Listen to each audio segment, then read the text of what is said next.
In the late 15th century, the world was on the edge of discovery. Europe was hungry for spices, gold, and trade with Asia. At the heart of this age of exploration stood a man whose name would echo across centuries: Christopher Columbus.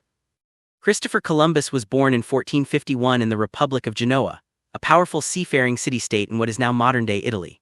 His father, Domenico Colombo, was a wool weaver and merchant, and his mother, Susanna Fontanarossa, managed the household. Although Columbus did not come from nobility, he grew up near the busy ports where ships from across the Mediterranean traded goods and stories of distant lands. This environment sparked his imagination and deepened his love for the sea. From an early age, Columbus studied geography, navigation, and cartography. He also learned Latin, mathematics, and astronomy, which were essential for reading maps and planning voyages.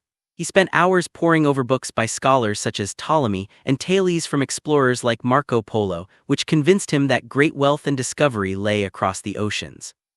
His education was not formal in the way we think of schools today, but rather a mix of practical seafaring experience and private study of navigation and science. By his teenage years, Columbus had already begun sailing on merchant ships, gaining real experience that would prepare him for his daring future. As he grew older, Columbus became convinced of a bold idea. If the earth was round, then by sailing west he could reach the riches of Asia faster than by traveling east around Africa.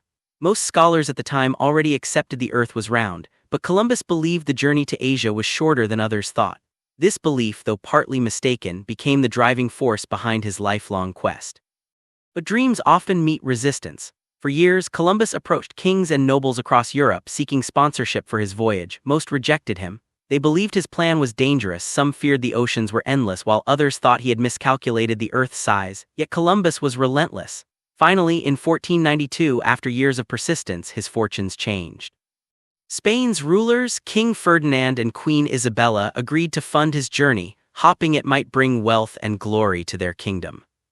On August 3, 1492, Columbus set sail from Spain with 3 small ships, the Niña, the Pinta, and the Santa Maria. The journey was filled with fear and doubt.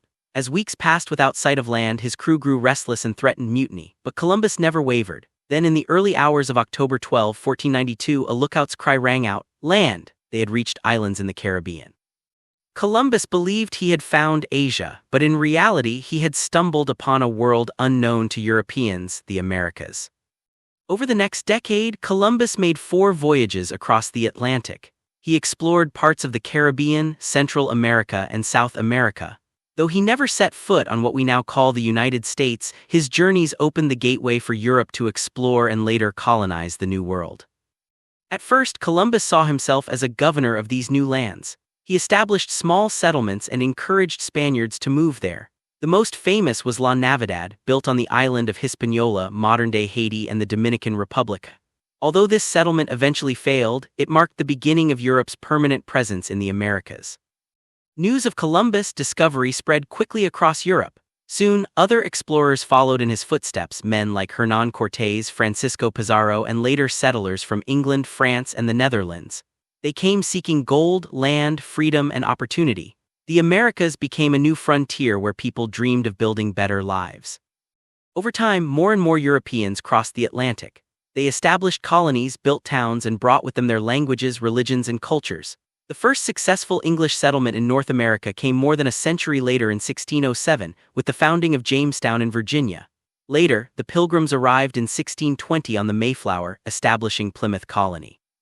These early settlements, inspired by the discovery Columbus had begun, laid the foundation for what would one day become the United States of America. Yet Columbus' legacy is not without controversy. His arrival also marked the beginning of colonization that brought disease, slavery, and suffering to the indigenous peoples who had lived in the Americas for thousands of years. History remembers him both as a visionary explorer who connected 2 worlds, and as the man whose voyages began a period of conquest and hardship for native civilizations. By the time Columbus died in 1506, he still believed he had reached Asia. He never fully realized that he had discovered lands unknown to Europeans. But history would remember him as the man who opened the door to a new world. His voyages forever changed the map, the future of nations, and the course of human history. Christopher Columbus is remembered as a dreamer, a sailor, and a man whose determination reshaped the world. From his voyages came the beginning of America's story, a land that would grow into a place where millions from around the world sought freedom, opportunity, and hope. Truly, Columbus was not just an explorer of oceans, but a figure who set into motion the story of a nation that continues to inspire the world today. High voltage ending line for video. If you enjoyed this story of Christopher Columbus, subscribe to Echoes of Greatness for more legends and untold stories of history.